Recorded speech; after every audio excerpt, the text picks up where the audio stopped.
महिला कांग्रेस की राष्ट्रीय अध्यक्ष अलका लांबा का बड़ा बयान। महिला कांग्रेस की मांग मोदी और डबल इंजन की सरकार से है। मांग नाबालिगों के साथ हुए जघन्य अपराधों की फास्ट ट्रैक और स्पेशल कोर्ट में हो सुनवाई। 2-3 माह में सुनवाई कर दोषियों को न सिर्फ फांसी की सजा दी जाए बल्कि नपुंसक बनाए जाने का कानून भी लाया जाए। आपसे बात के बाद मेरी जिला अध्यक्ष राज्य कार्यकारिणी आ चुकी है। आज और कल 2 दिन मैं यही हूँ। एक से मुलाकात होगी, बैठक होगी। पहली प्राथमिकता रहेगी संगठन को मजबूत किया जाए। हुआ था, मैं उस समय पश्चिम बंगाल के कलकत्ता में बैठी थी। इसी तरह प्रेस वार्ता हुई और उसमें बैठकर मैंने कहा ये बहुत जघन्य अपराध है, अपराधियों को तुरंत गिरफ्तार करके वही मांग की फास्ट ट्रैक में कोर्ट में केस चलाएं, दोषी करार होते ही इन्हें फांसी मिलनी चाहिए। और आज हम धन्यवाद करते हैं कि वो गिरफ्तार हुआ है। आज की तारीख में अखबारों में उसकी तस्वीरें हैं।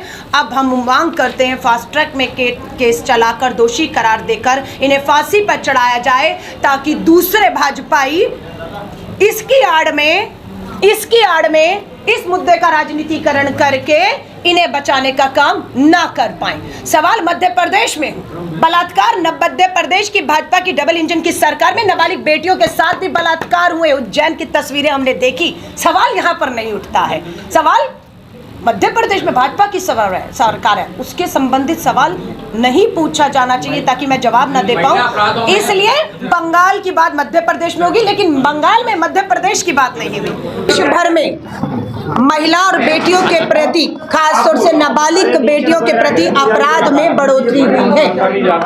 हमें समझ नहीं आ रहा था कि अपराध थम क्यों नहीं रहा, अपराधियों में डर क्यों नहीं है।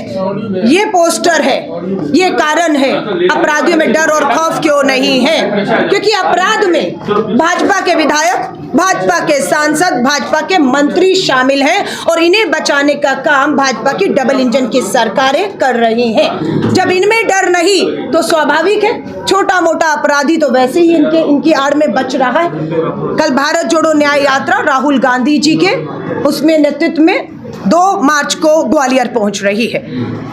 भारतीय राष्ट्रीय महिला कांग्रेस इस बात की मांग करती है डबल इंजन की सरकारों से, फास्ट ट्रैक कोर्ट का गठन कर, स्पेशल कोर्ट गठित कर, जिसमें सिर्फ और सिर्फ हमारी नाबालिग बेटियों के साथ हुए जघन्य अपराधों की सुनवाई हो।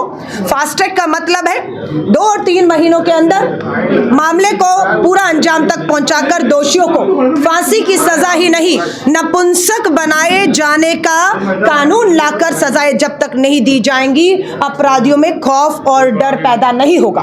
भारतीय राष्ट्रीय महिला कांग्रेस मध्य प्रदेश की हर पीड़ित बेटी और परिवार को, हर पिता और भाई को यकीन दिलाना चाहती है। अब आपका इंतजार हम खत्म करेंगे। आपके घर भारत जोड़ो न्याय यात्रा के तहत हर जिले में नारी न्याय यात्राएं होंगी। हम आपकी दहलीज पर पहुंच रहे हैं। आपको किसी भी तरह की कानूनी, आर्थिक मदद, अपनी लड़ाई को लड़ने की जरूरत पड़ेगी, हम आपको वो सब मदद देंगे। वो ढोंग और दिखावा कर रही है भाजपा का बेटी बचाओ के तहत किसी भी तरह का जो धरना प्रदर्शन है वो ढोंग है, वो दिखावा है। 10 साल में बेटी बचाओ के नारे के तहत ये भाजपा के सांसद, विधायक और केंद्र में कौन है? देश के प्रधानमंत्री हैं, देश की महिला बाल विकास मंत्री है। जो चेहरे आप देख रहे हैं वो वाराणसी के BHU में पढ़ने वाली हमारी बेटी के सामूहिक बलात्कारी, इनकी पहुंच है प्रधानमंत्री जी तक। लेकिन साक्षी मलिक का दोषी जो है ब्रजभूषण आजाद घूम रहा है, बेटियां न्याय मांग रही हैं। साक्षी मलिक पहलवान बेटी प्रधानमंत्री जी मिलने का समय मांगती है, आप समय नहीं देते, आपके पास इनके लिए समय। ये दुर्भाग्य है, ये दुर्भाग्यपूर्ण है। ये आधी आबादी की बेटियां हर एक के घर में है। कोई कहे हमारी घर में बेटी नहीं है, माँ नहीं है, बहन नहीं है और हमें कोई चिंता नहीं है, है ना। आप पत्रकार बाद में होंगे, लेकिन आप भी एक पिता, एक भाई हैं, है ना। आपकी भी चिंताएं हैं कि समाज में सुरक्षित हमारी बहन बेटियों को होना चाहिए। ये आवाज सिर्फ महिला कांग्रेस की एक राजनीतिक आवाज नहीं है, ये आधी आबाद की देश की बेटियों को सुरक्षित करने की मांग है।